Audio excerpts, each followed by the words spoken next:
But we are now live, and welcome to the second attempt at the Gaggle Goes Live.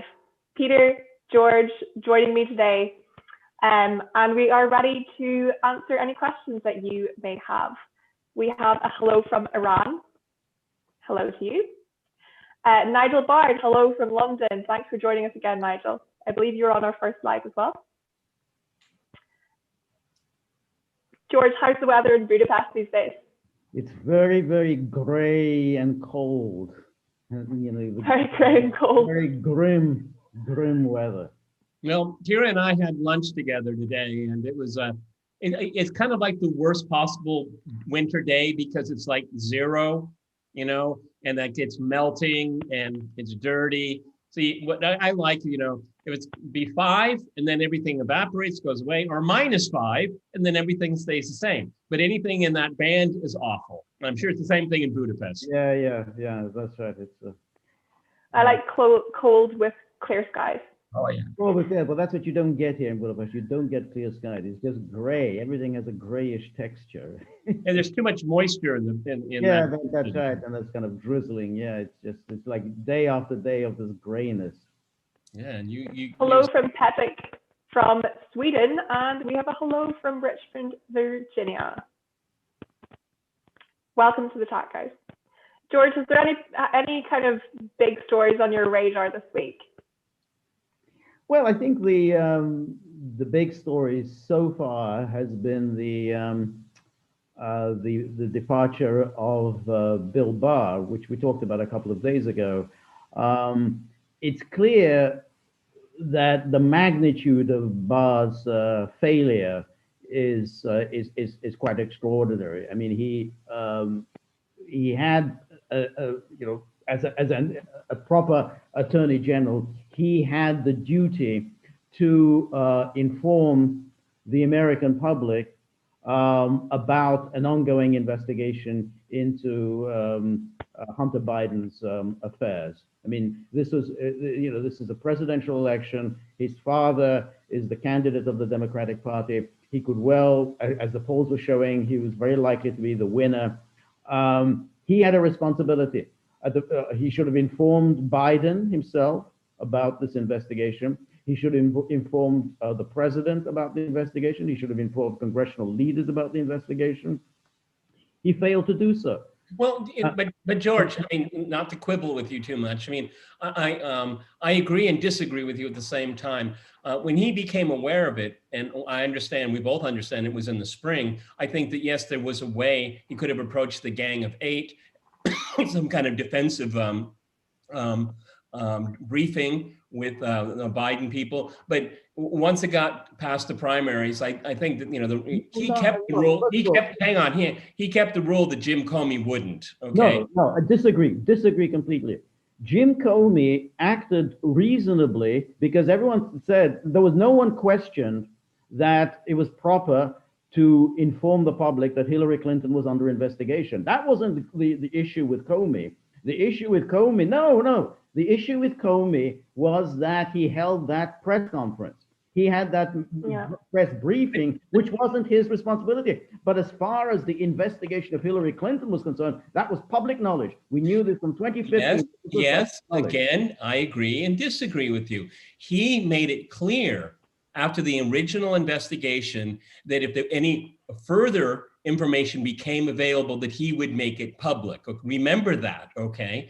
And that's where it's really a sticky wicket, because it was, I mean, how many days before the election was it when he did that? Okay, that's where he had no choice about that. You're talking about the second disclosure. He had no choice. That was because the FBI was in open rebellion against Comey, because Comey had simply shut down the investigation, even though there was a massive material that had emerged from the Wiener laptop. Okay, we're just he was under pressure. The issue isn't that, you know, what Comey mishandled it in holding that press briefing. Here, the issue is that Barr said nothing. What I'm saying is, George, serve the American public. Just to button this up here, I agree with you that he should have found a way at the appropriate time to make it public. Okay, we're in agreement on that. Well, From that agreement, I want to raise our first super chat from Brave New Purse. Thank you very, very much, Brave New Purse. That name is familiar to me. Glad to hear it. Very, very happy to have you back. I think you also super chatted us in our last live chat, and thank you again. And Brave New Purse asks, how will the fourth and fifth industrial revolutions, Bitcoin and artificial intelligence, impact geopolitics, economics, and political ideologies? A big question. Maybe George will go to you first. Sorry, George.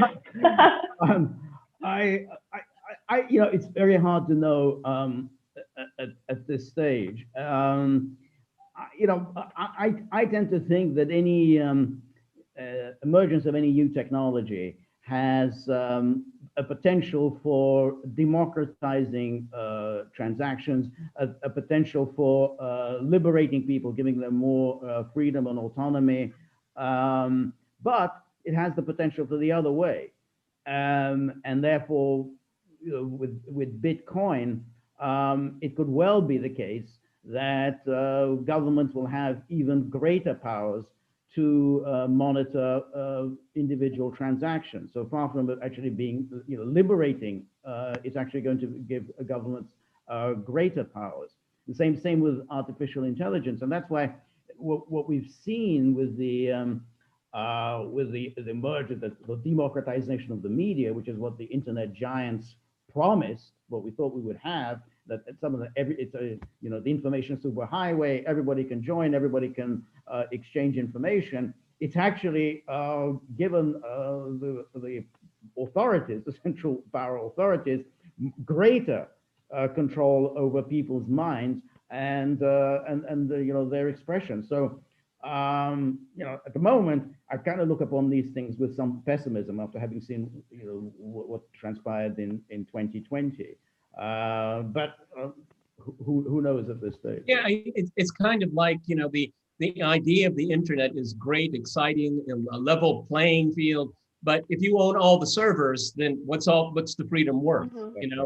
I think that's a good metaphor for what we have right now. And plus, people are saying like Bitcoin and these other cryptocurrencies. Well, what happens if the Fed and the Bank of England decide that they're going to swoop in and then they can start controlling it? I mean, there's always this downside here. And as far as ideology concerned, it all points in one direction: authoritarianism. I'm sorry. Okay, that's what we've gotten.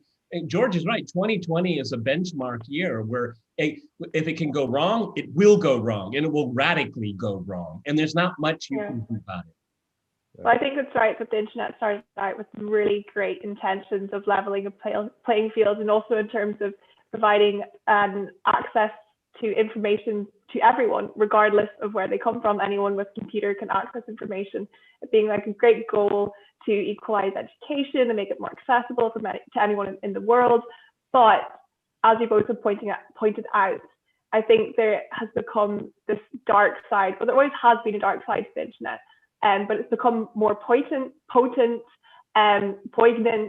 and this election cycle we saw how much damage algorithms actually can do. Yeah, but the sad thing is here is that I'm quite radical about free speech, okay?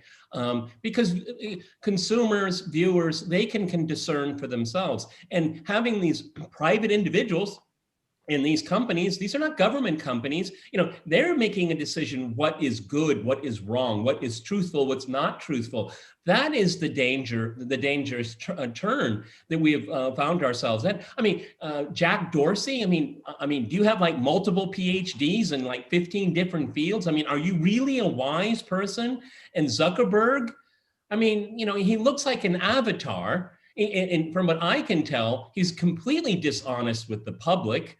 And, these are the mandarins of the universe right now, okay? So, this is what's really sad, is I believe leave it open. Just leave it open and let people decide, and people will decide, okay? It'll be with their clicks. They will decide that. Why should these individuals do that? Why should they put their thumb on the scale? I mean, everything that they claim to represent, I'm against, and they will punish me for it, okay?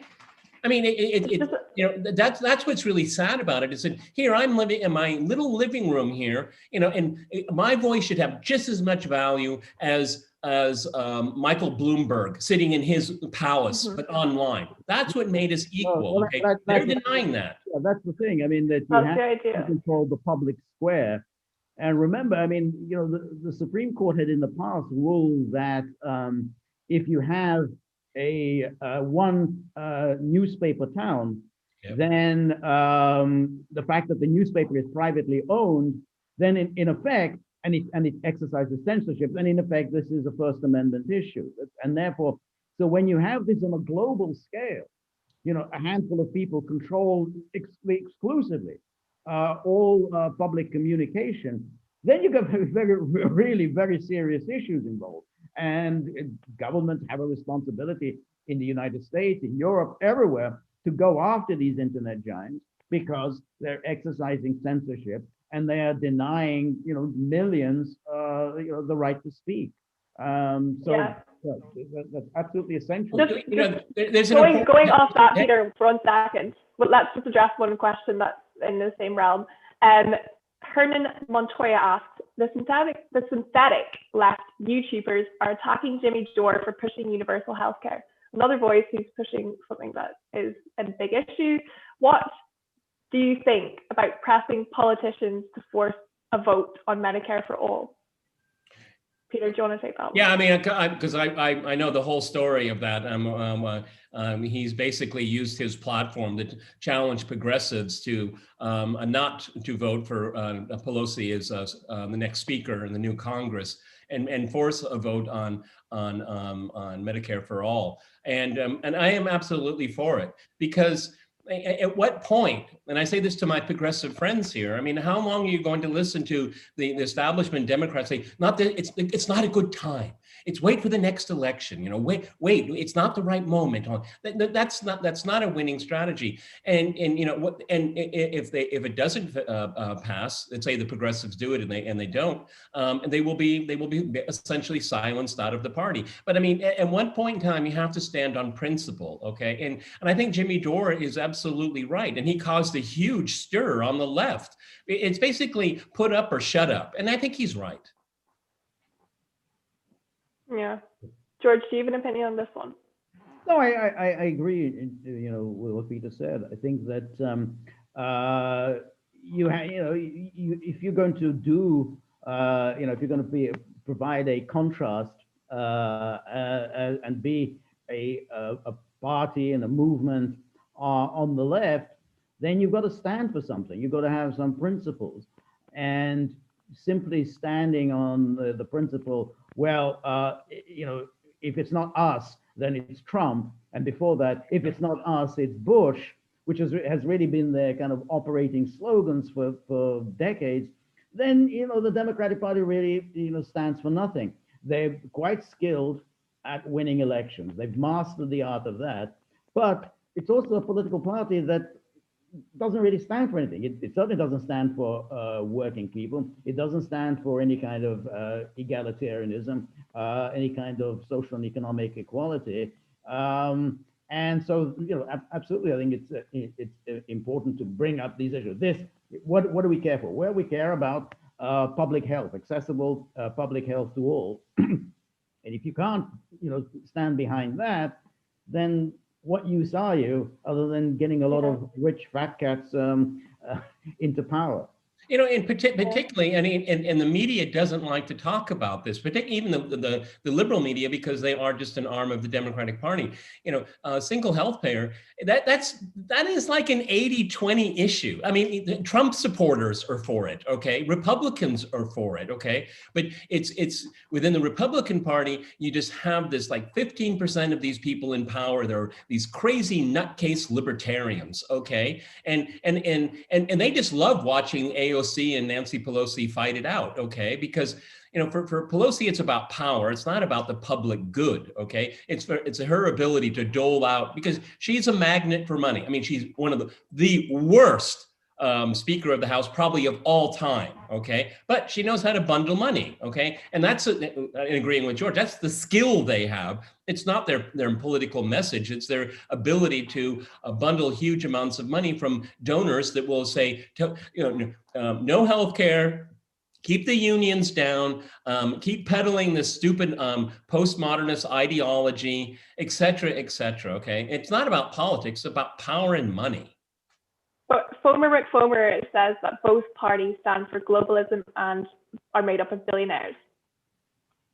Would you agree with that? So say that again, I didn't quite get that. Both parties stand for globalism and billionaires. Well, I think that there's a lot of truth in that, which is why whenever somebody emerges who tries to challenge the kind of the rule of the corporations, the rule of transferring wealth upward, from he arouses fierce opposition from the global billionaires, fierce opposition from governments that serve the interests of ask Donald Trump. Yeah, and I think exactly, ask Donald Trump, and I think that's what we've seen. And those forces are extraordinarily powerful. Right from the beginning, they hobbled a Trump presidency, and at the very end, they were ready to kick him out of the door. So yeah, I mean, I think that's true. I think both parties are like that, and whoever emerges to try to challenge that can expect the same treatment that Trump received. Yeah, and that's why our politics have just so much revolved around the culture wars, because that's where they can show that they're different. And George is absolutely right. I mean, one Republican billionaire and one Democratic billionaire, I mean, they have far more in common than they do with their own quote unquote bases, okay? So yeah, I mean, money corrupts, really corrupts. Money corrupts, absolutely. We have another question and generous super chat from Brave New Perth. Thank you for that, Brave New Perth. He is asking, what is the future of Russian Eurasianism? Geopolitics, economic integration, or cultural history? George, take your pick. Well, I don't know, Peter probably knows more about this than I do. I've always been a little bit skeptical of Russian Eurasianism. I think it's an ideology that emerges every few years. You know, Russia say, well, we're also an Asian power. You know, look at how many, what extent our population is actually non-Russian and is actually Asian, and look at our friendship with China and so on.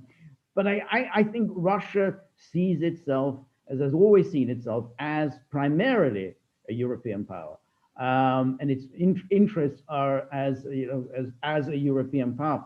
It'll be hard for them really to think of themselves as essentially a Eurasianist, and that its essential interest lies with the Central Asians and with China. I mean, China is a partner in many ways, but I don't see Russians actually seeing themselves as culturally, which is what this is, Eurasianism, or culturally a kind of an Asian power.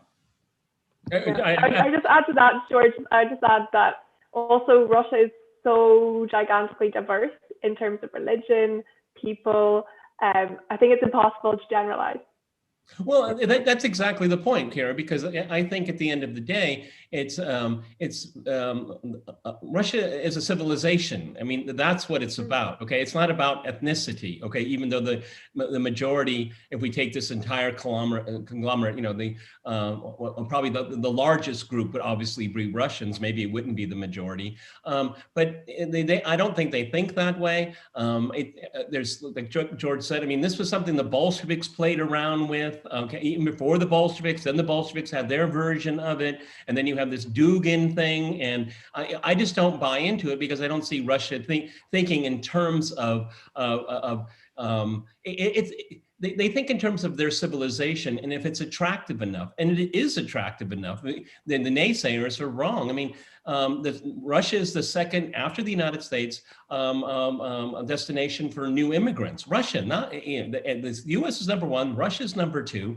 And Kiri, you and I walking around Moscow see that every single day. Okay, I mean, if you learn a modicum of Russian.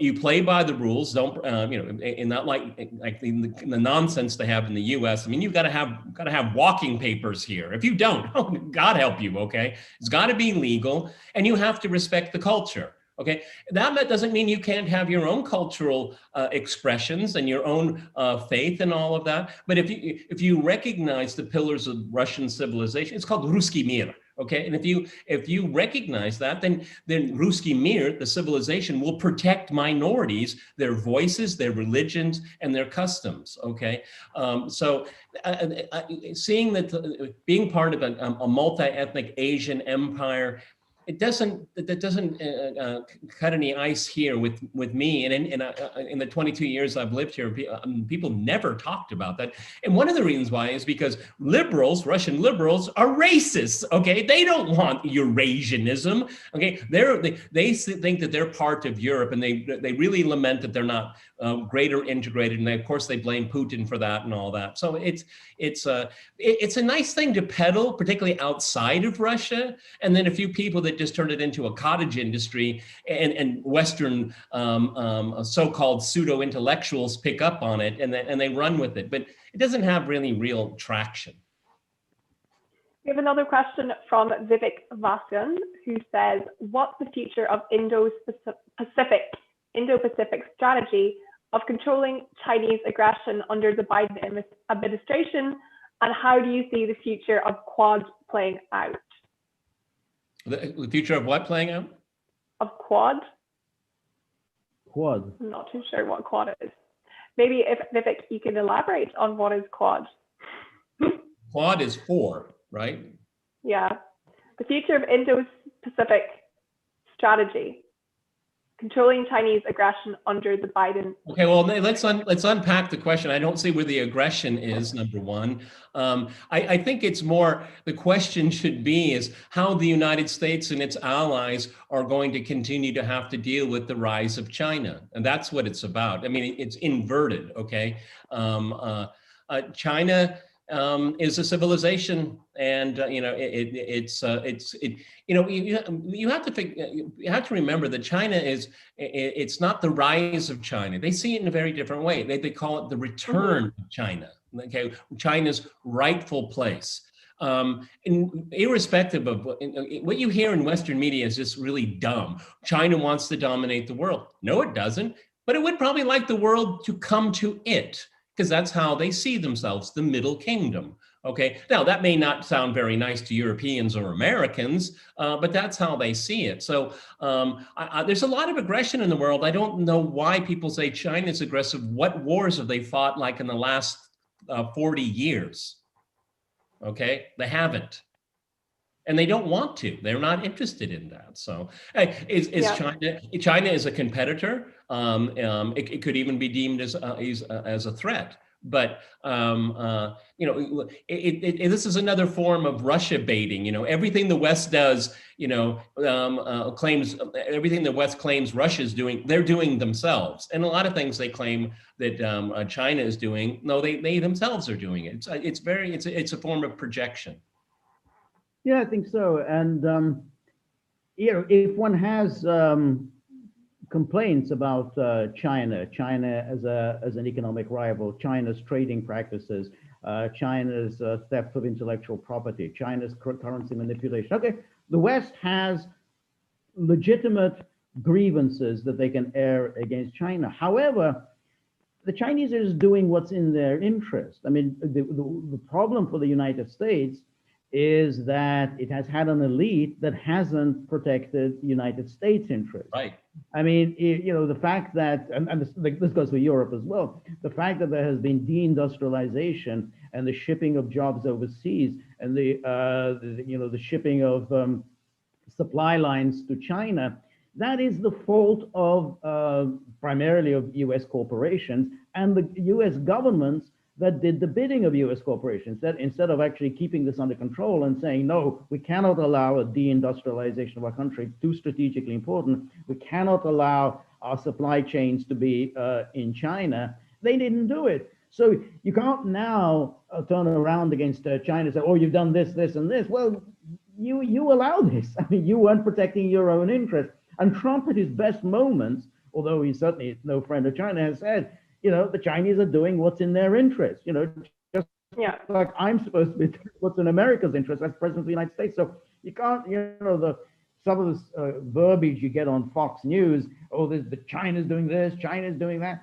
They're protecting their interests. I mean, that's okay, what else? I mean, this is just let's just qualify. Let's just hang on. There's a parallel here. I mean, we have this mantra about free trade, fair trade, and all that. The United States built its industrialization on tariffs. I mean, every single president, well into the 20th century, had tariffs, and you can call that a form of currency manipulation too. I mean, for me, it's so amazing. Is Swalwell, Representative Swalwell, whose fault is it that he got himself entangled with a spy? Okay, whose fault's that? Okay, he knew what he was doing. He knew what he was getting involved in. And if you look at his statements, George is right. It's America's elites that have abandoned the American people. Okay. Oh, and who's going to be the new ambassador to China? That former Disney guy. Oh yeah. Well, we have to worry about our I mean, when we have a new film out, we got a billion people that want to see it here. I mean, it's this mindset here. Okay.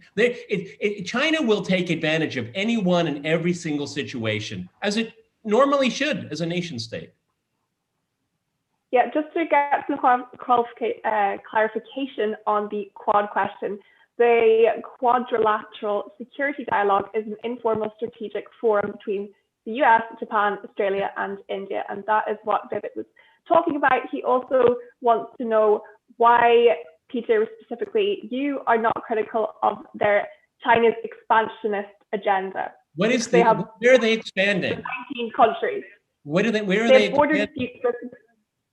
They have border disputes with the 19 countries surrounding it, he says. Yeah, okay. A lot of countries have border disputes here. So China by definition is wrong when it has a dispute with its neighbors. China by default is wrong, that there's no logic to that. Look, I mean, if you look at Asia, Asians hate Asians, okay? They all hate each other, okay? It's just historical. I mean, this mantra in Western universities that white people invented racism, it's so stupid, okay? I mean, do you think the North Vietnamese and the Chinese like each other? No, they fought a war in, 1979? Okay, a border war, okay? They don't like each other. Almost no one likes the Japanese. They may admire their culture, but they don't like Japanese. They remember the Second World War. So, I mean, the Quad. I mean, so this is the containment of China. Okay, at whose behest? Okay, of Washington's behest. It's like regarded as the Asian NATO. Yeah. Okay. Well, look what NATO did to Yugoslavia. Look what NATO did to Afghanistan. Look what NATO countries did to Libya and Syria. Look at the NATO countries. You want to repeat? You want to repeat in Asia now? Yeah, exactly. I mean, the last thing you want is to create another military alliance to contain a power. And then expect that power not to see such an alliance as with an aggressive alliance with malign intent, and that's exactly what has happened in Europe with NATO scooping up one country after another, all on Russia's borders. In other words, they can then move into Russia's borders. Now, is that what you want? You want this in China? So, if you're trying to isolate China, that is the craziest thing ever, because that only brings Russia and China in an alliance together into a military alliance. For the first time, a military alliance, because they both say, hey, we've got a European NATO to contend with to our west, and we've got an Asian NATO to contend with to our west. So yeah, there will be a real commonality of interest between Russia and China, and that can't really be good for the West if we're so concerned about the interests of the West. And I would just briefly add that we also must remember that the golden age of the Chinese Empire came to an end with the British starting unnecessary wars on the coast with the trading wars over opium wars. The opium wars essentially dismantled the Chinese empire. Yeah, but they had way past the golden age, because that was very much at the Chinese empire had disintegrated and become so decentralized and all that. So it wasn't the golden age. But you're right. I mean, the dismantling of China as a state, carved up by Western powers. You know, a lot of very famous families. One comes to mind is the Roosevelt family. You know, Franklin Delano Roosevelt. His family made a fortune off of opium. A whole lot of other really rich people in American politics made a lot of money off of opium in China. Okay, forcing it onto the Chinese from using a barrel of a gun, okay? And that's like yesterday for a lot of Chinese people, because what they see this is, you know, overcoming the humiliation by Western powers, primarily European. Russia was part of it as well. Let's not deny that.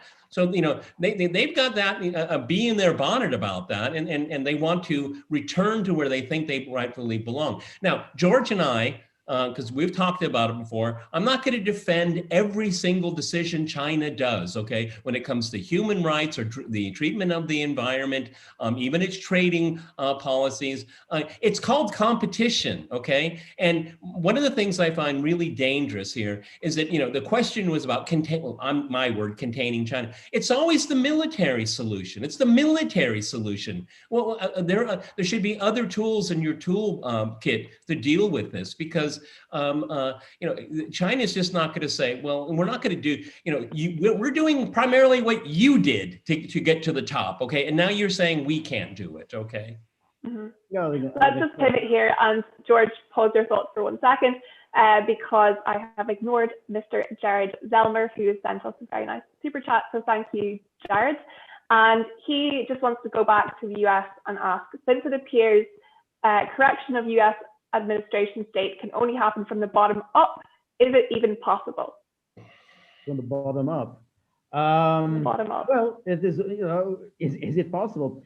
You know, again, if you look at what technology has wrought, it should in theory be possible, because now, I mean, you can raise an awful lot of money through small donations. And that was what was shown by particularly by Bernie Sanders in 2016.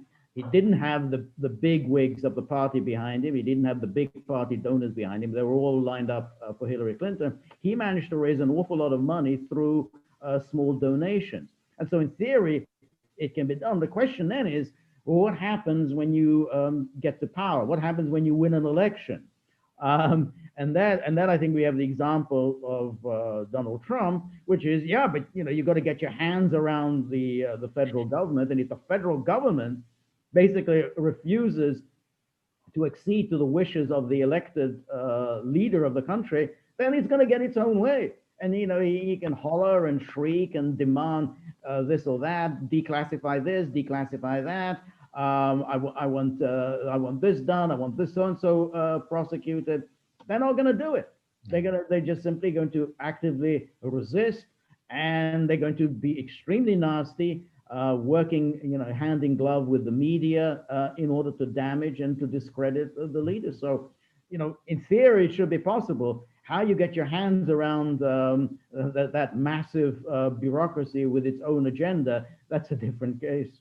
Yeah, we call it the deep state for a reason these days, okay? Because you know, one of the second variant to follow up on what George had to say, then you just have elite capture. Look at Bernie. You know, after the 2016 debacle where it was stolen from him, they invited him to become part of the club. They bought him out. Okay, they bought him out. Okay, and that's why my good friend Joe. Oh, I think Joe can win in 2020. That was during the primary. What kind of jerk says that? When you're running for president, you say, well, I think Joe can win. You should say, no, only I can win, okay?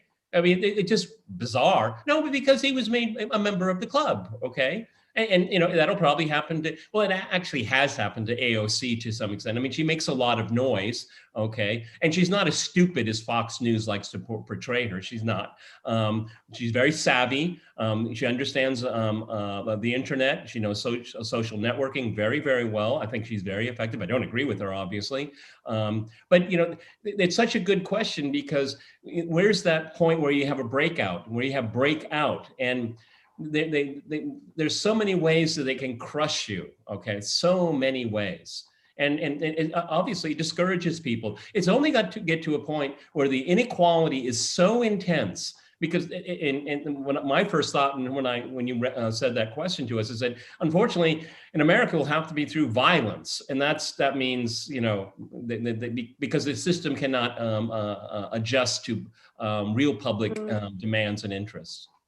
No, and I think so. And I think we had the crisis, I'll just briefly, the crisis of 2008, which could easily have led to violence. You think, well, this crisis was entirely brought about by the recklessness of big finance. And you said, boy, if ever there was a time for the people to rise up with their pitchforks and throw out their rulers, this was the moment. And instead, the ruling class very cleverly foisted on the public this smooth, vacuous, kind of good-looking, charming fellow, and boom, they managed to temper it. But you never know. I mean, next time there may not be an Obama in the wings to tamp it down. Biden is no Obama, so they don't have that option this time. And George, on top of it, the last thing a lot of these people had was the vote. And for a lot of people right now, that's been taken away from them as well. Mm-hmm. Yeah, I think it's got to get worse before it ever gets better. We have another question from Brave New Perth, and thank you for your super chat, Brave New Perth. Are we seeing the revival of political Islam and neo-Ottomanism with Turkey? Will Russia and Iran move closer together? Peter, do you want to go take this one first? Well, I mean, Erdogan certainly would like neo-Ottomanism to come back into vogue.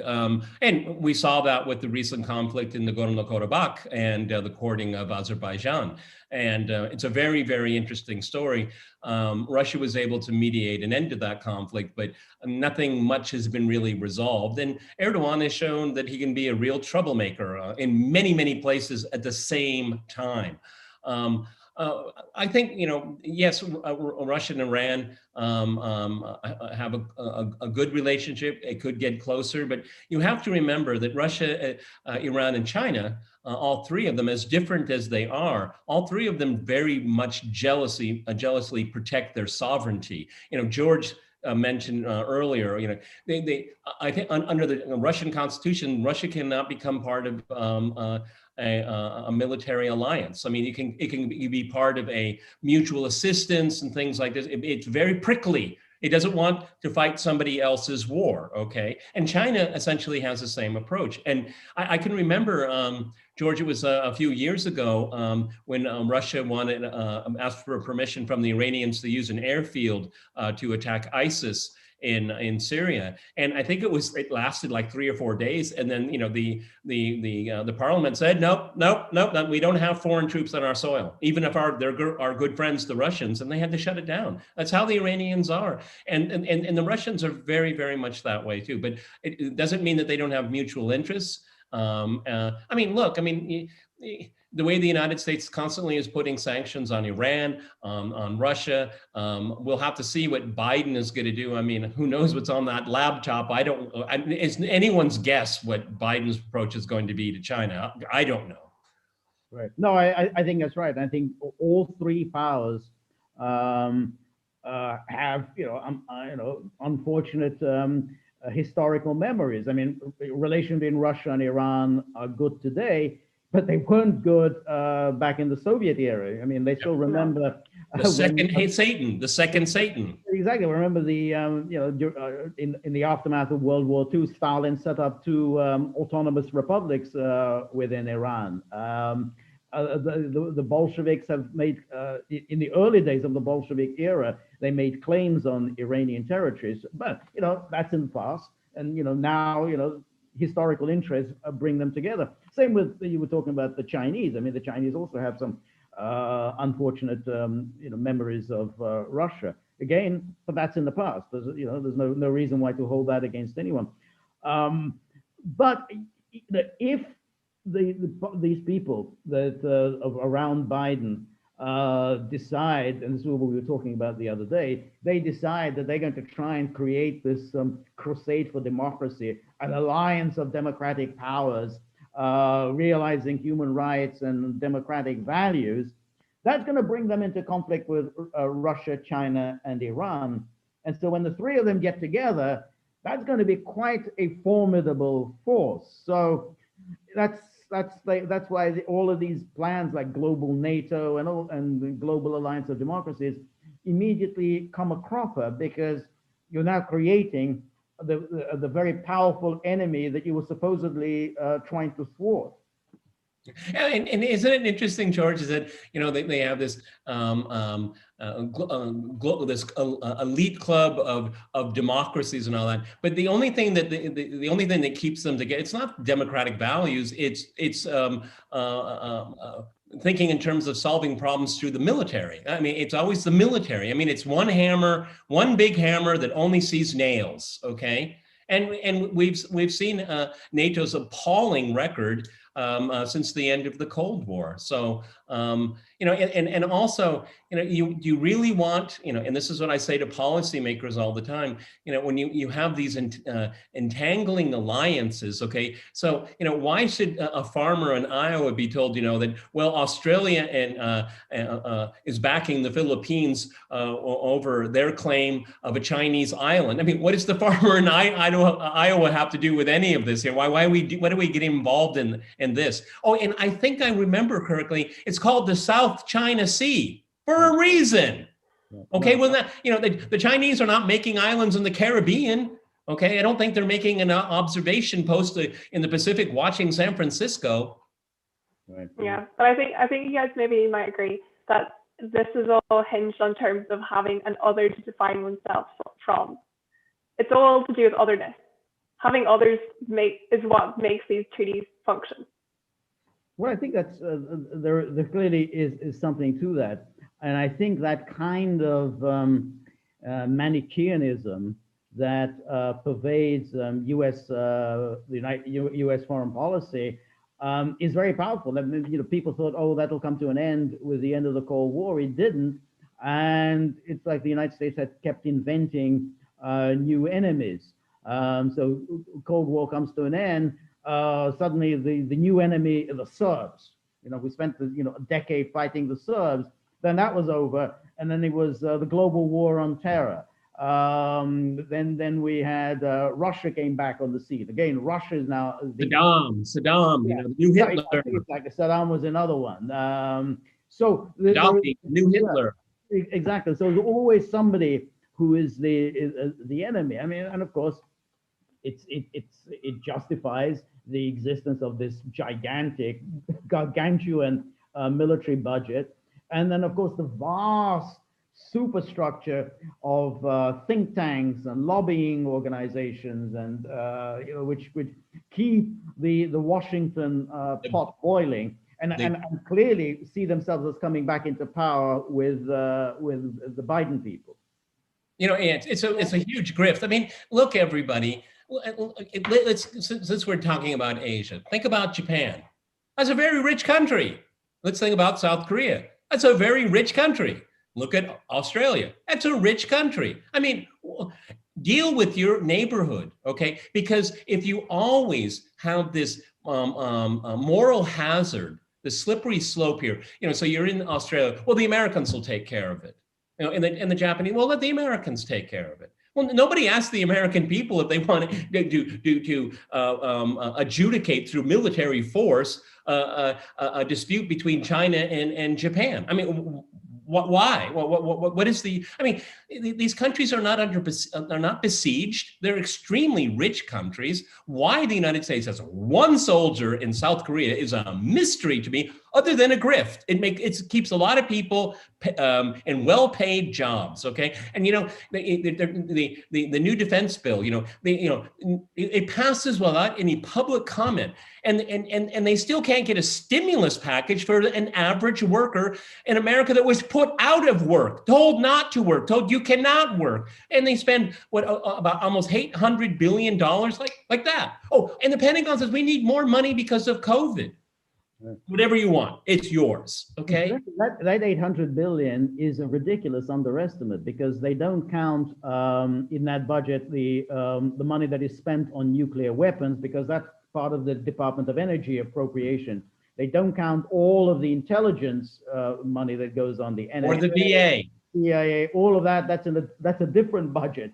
So it's when we say 800 billion, that sounds like a lot. That's a ridiculous underestimate, because all the other things that are they're in part of different budgets. Yeah. It's always about threat inflation. See, these people need to generate threats, okay? And unfortunately, this level of jingoism, then it takes on a life of its own, okay? I mean, I can remember, it was what was the guy's name, George, in Panama, the dictator there? Noriega. Yeah. Oh my good. The new Hitler in the Western Hemisphere. We have to do something. How do you invade this little country? Okay. I mean, Grenada. It's Bolsheviks are stone's throw away from Florida. We have to invade. Oh my God. It's over and over and over again. Yeah. But also, if you take away the threat, then you have no more means to spend the budget on, and you will lose your footing. Well, shareholders would lose a lot of money. Yeah, the war machine is a massively profitable machine for the US. And so we now will pivot to Palestine and Yemen. We have a question from Zaki Chowdhury. Chowdhury, is it, or Chowdhury? We'll say Zaki. He's asking, Palestinians and Yemenis are besieged. What's the R2P where is the R2P when you need it? Very good question. The truth is, of course, R2P is quickly out of the door when it comes to the Palestinians. It never applies to them because, of course, the United States is absolutely in lockstep with Israel, and that any attempt to invoke R2P for the Palestinians would be met with immediate veto from the United States. So R2P always only applies when some power is targeted, that the United States wants to target. So Libya was a case when R2P was invoked. Well, there were all sorts of reasons why the United States wanted to get rid of Gaddafi and to demonstrate again the relevance of America, NATO, and so on. But when it comes to, again, Yemen, well, Yemen, that brings you up against Saudi Arabia. A lot of money America makes through Saudi Arabia. So the United States doesn't want to antagonize the Saudis. So R2P, again, doesn't apply. But, you watch some moments when there's some country that America wants to target, and suddenly, R2P, and then suddenly US policymakers will be shedding crocodile tears and saying, we've got to do something. Remember, George? Exactly. The Kurds! The Kurds! Exactly. Yeah, that's it. R2P, exactly. That's where you have R2P. We've got an R2P. Look at Bashar al-Assad. We have to do something about this. The monstrous human rights abuses that are going on there. Yeah, so again, R2P is just yet another... Our right to protect is a scam. It's a scam, and it's totally at odds with international law and the United Nations Charter.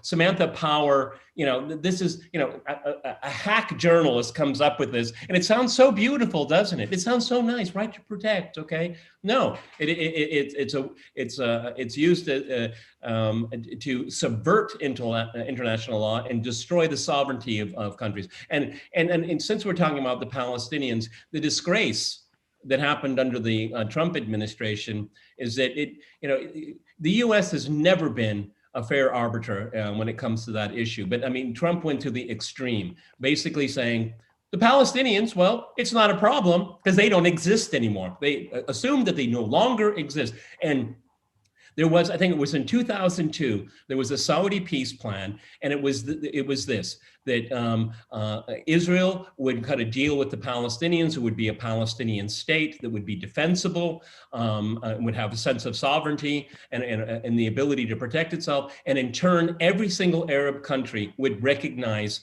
Israel. That's not a bad deal. And what we had now is that, you had through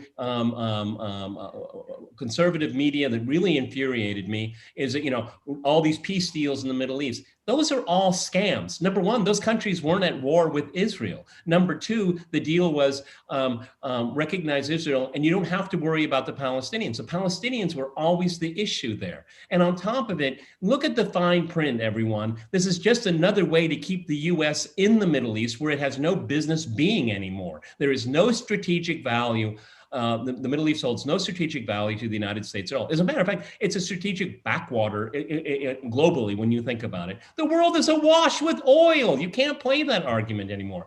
What are these peace deals? They're all arms deals. Arms deals, okay? That's what the reason why they did it, okay? The waivers to all these countries, they can have all the goodies they want, okay? And what do they use that military hardware for? Usually to oppress their own people, okay? So the whole peace in the Middle East is a scam, primarily because it disappeared the people called the Palestinians.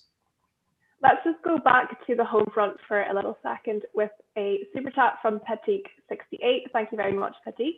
And he's asking, what is the future of the two-party system in the US? It seems to be growing mutinies in both parties. Mm-hmm. George, do you want to take that? Very good question. And now, and it's particularly relevant if, as seems very likely, Donald Trump is forced to leave office in January of next year. He begins his quest for the nomination. Now, does he attempt to do it through the Republican Party? Now, what has he seen? He has seen that there is a ferocious opposition to him within the GOP. He does have allies within the GOP. He has those congressional Republicans. I mean, they would certainly support him. But what has he seen? He has seen that the GOP in the Senate, almost to a man or woman, are opposed to him. He has no allies at all in the Senate. I mean, there's like the Mitch McConnells and even Ted Cruz and Marco Rubio. None of them is his ally. So he really only has those few people, those firebrands in the House that could be said to be Trumpians. Now, I have to think that the Republicans who want to stop Trump, they don't want Trump to get the nomination for 2024, they will be readier this time to take him on than they were in 2016. So it may well be that he wouldn't be able to, it wouldn't be an automatic shoo-in for him with the GOP. What does he then do? Does he then launch his own party? And that seems to me quite a distinct possibility. I mean, if he thinks that essentially the avenue forward in the GOP is closed off to him, he then does start a third party. And that becomes interesting because he actually does have the resources and the commitment to launch a third party. I mean, Ross Perot tried a third party, but he never had the commitment to it, and it never really went anywhere, and it was all tied up with Perot's ego. Maybe a little different with Trump. You're just launching off that. I might just launch off that for a second with a question again on the super chat from Brave New Perth. Thank you again. Who's asking about perspectives in American separatism. Perspectives in American separatism in the regard of, is it the next step? I'm sorry, American what? Separatism. I mean, like secession. Mm-hmm. It's not impossible, okay? It's not impossible. And actually we're moving in that direction. That's such a critical thing. I mean, everyone has to remember, obviously, the United States had a civil war. It was a really awful, horrific conflict. But there are just two different cultures right now, and that's where it begins. And And with this election outcome, people feel disenfranchised. They feel disillusioned that their vote doesn't count. And they kind of agree. Broadly, I agree with George. I think, Trump pulling, I mean, if anyone could pull off a third party, it would be Trump, okay? But the thing is that what the establishment Republicans would have to deal with, I mean, Trump will just go from one rally to another. I mean, that's what they're going to be up against because he has the base. He doesn't have the party. He certainly doesn't have the leadership of the GOP. What did McConnell ever do for Trump? Ever? No. Ever? Okay. And so, I mean, so what Trump could do is just take it on the road. I mean, and that's what he loves most anyway. Okay, obviously. So, I mean, how would the media deal with it? It doesn't really matter because people are just so disillusioned with the media. Is they all they do is lie to us. So I mean, even if they tried to black them out, the word of mouth is going, and that'll make them even more stronger because it's like the forbidden fruit. Okay, I mean, there's so many different kind of scenarios that are possible out there. We have to wait and see if he even wants to do it. I mean, he just might tease people to hell for the next 3.5 years. Okay, I wouldn't put it past him too. Okay, because what he'll be able to do is that. If he's already I saw a clip kind of in a private setting in like the Rose Garden or something. He kind of made it clear that he was really thinking about it. But when he's a kingmaker, because what we can do is that if someone crosses him, primary him. Okay, he could turn it into a nightmare for a lot of people. Would that be good for the GOP at the end? I don't know. Go ahead. No, I think he would be a kingmaker for the time being, but I find it difficult to envisage his not running in 2024. I mean, it's just, I mean, unless there's health issues could arise. I mean, he's obviously now in his mid-70s, so health issues could arise. But it's hard to believe that he would make way for anyone. I mean, that's just not the way he's wired. I mean, I think he wants to do it. But they're going to make it more difficult for him. I mean, they're going to fight back. They were caught, just like the Democrats were able to pull off 2020. They were caught flat-footed in 2016. They weren't caught flat-footed this time. So much the same way, the GOP establishment will begin resisting Trump right away. They're not going to be caught flat-footed again. So George, you're saying that the Lincoln Project has a future. Well, Lincoln Project and Mitch McConnell and all of the rest of them. They're going to do. I mean, they're going to do what the Democrats do. I mean, if the Democrats know how to steal elections, Republicans are going to learn how to steal an election, at least to prevent Trump from getting that nomination. Yeah. What do you think about the overlap on the left, though? What will happen to the overlap on the left? Is there a possibility for those who identify as progressive to form some kind of party, or they would go to Trump to make him their new? Like, how would you deal with the left overlap?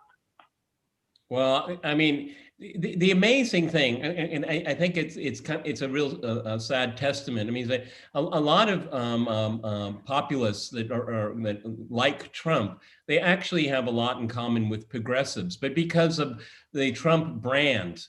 I mean, I've seen interview after interview of progressives, and I think they intuitively understand that a lot of working class people that call themselves Trump supporters actually like their ideas, but it really gets down to rhetoric and discourse and how you name things. I was watching yesterday a video on YouTube, and a really very, very bright progressive, a woman in her late 30s and all that. I mean, and she was spouting off about these ideas, and I said, but Trump supporters believe in that too. But she just has this visceral hatred of Trump, which she said even in the interview I was watching, which I cringed. She said, and I adore Rachel Maddow. It's just like, well, there's no win there. Okay, it's non-starter. And that's a problem, because Trump, he pulls people together and he repels people. That's his brand.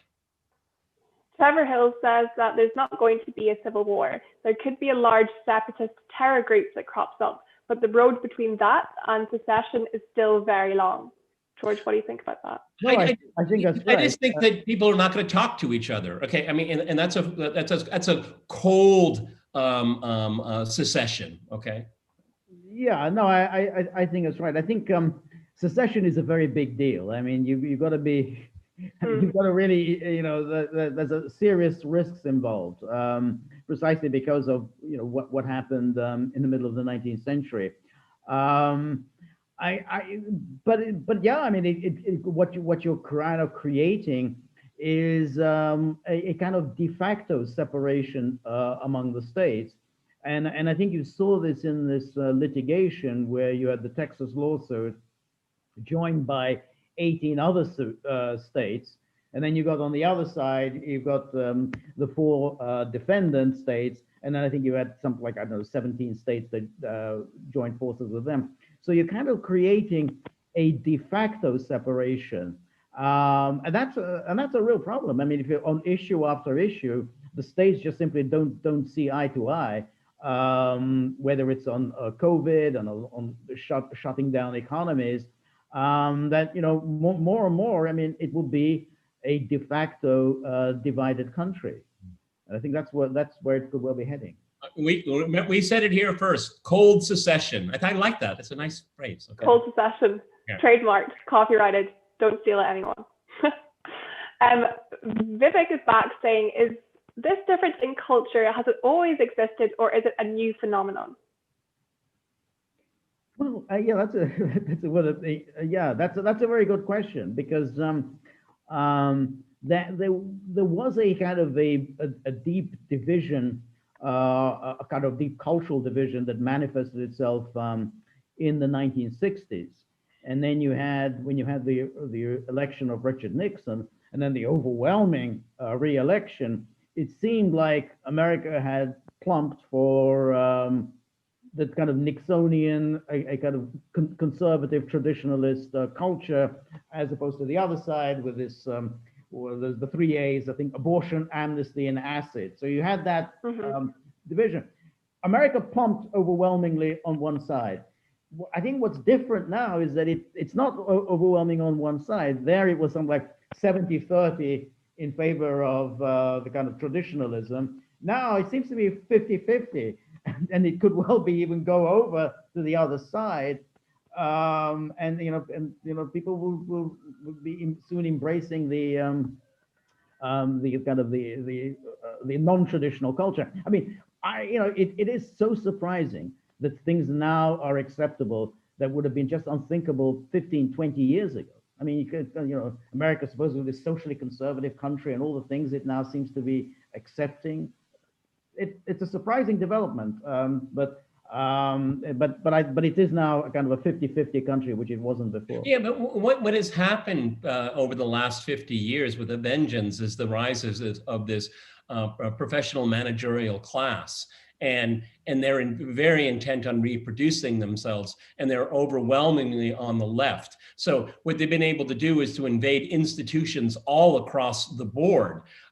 Primarily, they've captured higher education, media, of course, and entertainment, Hollywood. I mean, look at the garbage that Netflix puts out, and Kira and I don't talk about it very often. Amongst the gems that they put out, Peter, some good ones. Yeah, I mean, well, there's some good stuff too, but what this is that it's created a new kind of a managerial class. And they have their own set of values, and very often those values are in direct, conscious opposition to conservatives. Okay, I mean, they want not only, it used to be they will, we're going to tolerate each other. You have your belief system, I have my belief system, and we have a legal system that can keep us all in the Big Ten. But what we see now is no, to destroy the traditional family, not allow people to organize workers. Okay, I mean, you have these like Jeff Bezos, the leader of this managerial professionalism, and he crushes his workers here, and it can go on and on. So it's basically a new class of people that are primarily on the left, and they have enormous resources. And I mean, like, for example, the abortion ruling that came, there was Roe versus Wade. I mean, it never should have gone to the Supreme Court. It had no business being there, okay? And so what they've done is they've been able to peddle this cultural war. And that's something that, is very much to their advantage, because if you look at all of the things that the left pushes, their elites that push it never suffer the consequences of those policies, okay? Like, we're going to come for your guns. Fine, these people have bodyguards, okay? We're going to have open borders. Fine, we have gated communities. Okay, we're not going to have health care for all because we can afford it ourselves. Okay, it's this class of people that continue to reproduce themselves, and they're not based on merit. This is not a meritorious system whatsoever. Okay, it's all about power.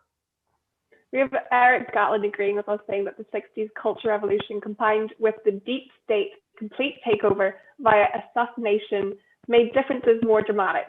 The rift has picked up steam over time. Well, certainly the divisions have gotten worse, are getting far worse and worse. I mean, there's no reconciliation in the cards, not that I see anyway. We're going to take our last question now. So if anyone wants to take the opportunity to ask a final question, please do. But before we do that, we'll just address the last super chat from Brave New Perth again. Thank you very much for such a supportive fan.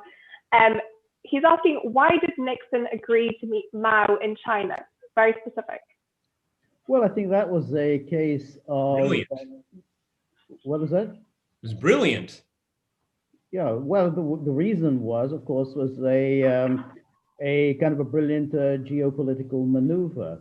The United States had fatally weakened itself by its non-recognition policy toward China.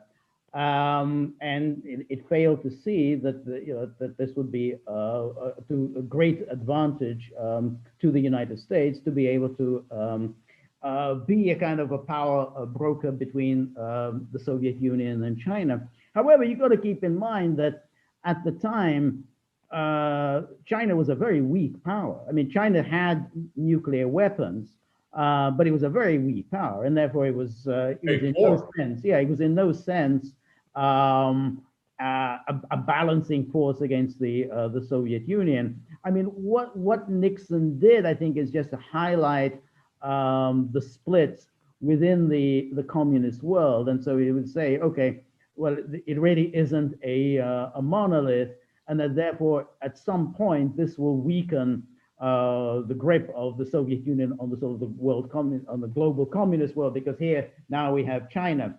But in no sense was China really a kind of a serious geopolitical player at that time. I mean, now of course it's different, but at that time it was just more a matter of weakening of the Soviet grip on the communist world. And also Nixon wanted to get out of Vietnam, and the Chinese helped him. Okay, so there was an immediate strategic reason at the time. So in Nixon, and it worked. It worked. Yeah. In that case, let's see, what will be our last question? Our Vault has speculated, how long does anyone think any of this is going to last when the dollar goes? Answer, it won't. That's very fatalistic, Art, from you.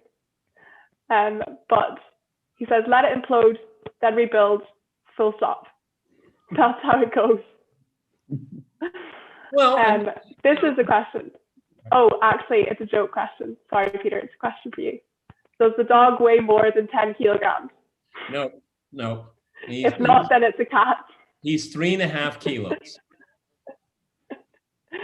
Okay, we'll take our final question, which is, will the impending economic crisis hamper Biden administration's foreign adventures? From Sefer Arcani. Peter, do you want to go on that?